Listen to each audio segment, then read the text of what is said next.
नमस्कार, इन खबर में आपका स्वागत है। एक पुरानी कहावत है कि करबल बहिया आपनी छाड़ बिरानी आस। घर परिवार समाज देश या दुनिया कोई भी हो, कभी भी युद्ध या झगड़ा अपने बल पे मोलना होता है, किसी दूसरे के भरोसे नहीं। पता नहीं कब कौन कहां पे धोखा दे जाए। जो यूक्रेन नेटो का सदस्य बनने के लिए ताकतवर रूस से झगड़ा मोल बैठा, वही नेटो उसका ऐन मौके पे साथ छोड़ गया। जो यूक्रेन की सबसे बड़ी मांग थी, उसको नेटो ने नहीं माना, जिसको लेकर के यूक्रेन के राष्ट्रपति व्लादिमीर ज़ेलेंस्की भड़क गए हैं और उन्होंने नेटो से सवाल किया है कि आपने तो धोखा दे दिया। आखिरकार ज़ेलेंस्की ने नेटो से ऐसा क्या मांग लिया जिसे नेटो ने पूरा करने से इनकार कर दिया? दरअसल ज़ेलेंस्की ने नेटो से ये कहा था कि यूक्रेन को नो फ्लाई जोन घोषित कर दिया जाए। पहला सवाल, नो फ्लाई जोन होता क्या है?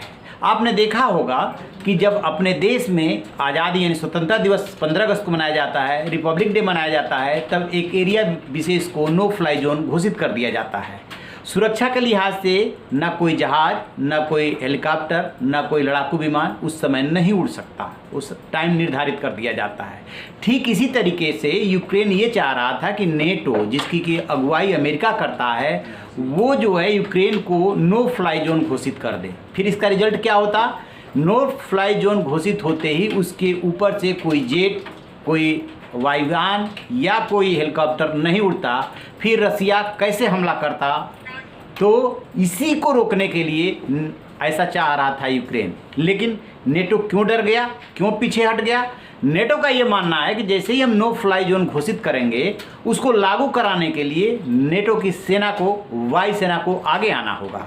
जब नेटो की जैसे ही वायुसेना आगे आएगी, रूस को रोकेगी, फिर भीषण संग्राम छिड़ जाएगा। और नेटो, अमेरिका इस बात से डर रहे हैं कि पुतिन अपनी हार देखते हुए कभी भी न्यूक्लियर वेपन का इस्तेमाल कर सकते हैं। लिहाजा हम प्रतिबंधों तक सीमित रहेंगे, आपको पीछे से सपोर्ट करेंगे, हथियार देंगे, लेकिन नो फ्लाई जोन घोषित करके पूरे यूरोप को युद्ध की आग में नहीं झोंक सकते।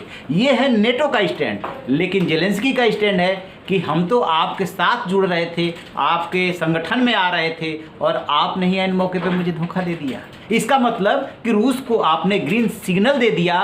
कीव पे, खार्किव पे, उसके सभी शहरों पे, गाँव पे, जहाँ पे कि 6 लोग मारे गए हैं गाँव में, रूस जितने चाहे हमले करे। इस समय ज़ेलेंस्की अपने को अलग थलग महसूस कर रहे हैं। 3 दौर की वार्ता हुई, नतीजा कुछ नहीं, सिफर रहा। क्या होगा आगे अभी कुछ पता नहीं। बहुत सारे लोग सलाह देने वाले हैं, उसमें कुछ वार्ता की सलाह दे रहे हैं, कुछ मध्यस्थता की पेशकश कर रहे हैं, लेकिन यूक्रेन अकेले अभी जंग के मैदान में खड़ा है। देखने वाली बात ये होगी कि ज़ेलेंस्की कब तक ये वार झेल पाते हैं और नेटो हो या अमेरिका कितना सपोर्ट करते हैं। तो आप रहिए ना बेखबर, देखते रहिए इन खबर। Thank you. इन खबर चैनल को सब्सक्राइब करें।